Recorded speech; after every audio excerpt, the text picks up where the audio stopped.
Hey guys, my name is Lilith, and I was thinking, I never really done a big game in the time as a game dev, always just small projects to train specific corners of the game dev toolkit. So I decided to make a big project and document it in a video series. So welcome to Lamiho, the Lost Island, Devlog number 1. Now, you see, one of the reasons why I started game dev is because I wanted to make a gacha open world game, but a certain company of Chinese origin already beat me to it. Instead, I will now make a game that combines JRPG elements of collecting spells, leveling up, stuff like that, with an open world and their battle mechanics. And also, because I was playing a lot of Hypixel Skyblock and Skyrim, I want to implement some kind of grindy level system like in those games. It's kinda hard to describe what I exactly have in mind right now, but you will see what I mean the more I create. Now, this devlog won't really be that long, because I spent the last week in front of a blank word page thinking how I want to name the game and the characters. Seriously, I spent hours and hours thinking about this stuff, and it was not fun. But I don't want you guys to see all that, so I cut it all out and kept all the exciting stuff that you can see in the background right now. Now, it doesn't look great, I have to play around with the palette some more, maybe improve the animations, etc, etc.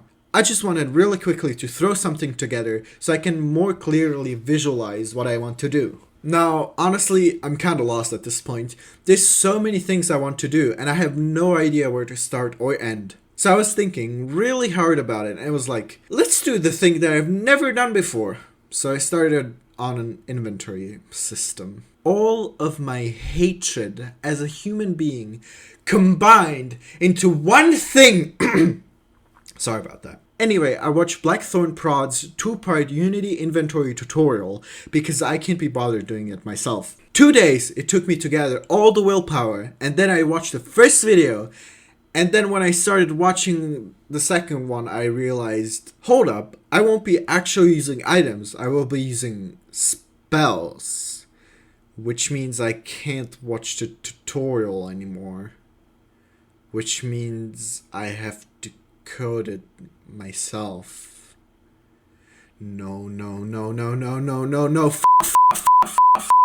At that moment, I wanted to roll up in my bed and give up on everything. But then I remembered that I needed to get this video done. So I gathered all my strength in my body and started doing stuff. I made a fireball card and a fireball spell. Normal testing stuff. It will be changed, don't worry for now. It's just so I know how I want to code everything. Now, you can see on screen that it works, I guess.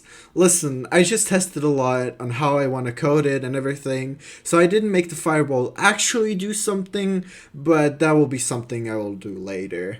Unfortunately, I don't think I have enough time for it in this episode. I really need to get this video done, since it took me so long to plan everything out and I haven't done that completely yet, so... Again, sorry that this video is so short and not really as exciting, but the next one will be much better because we will start making the first spells. Anyway, I'm going on a tangent here. See you guys in the next episode. Bye bye.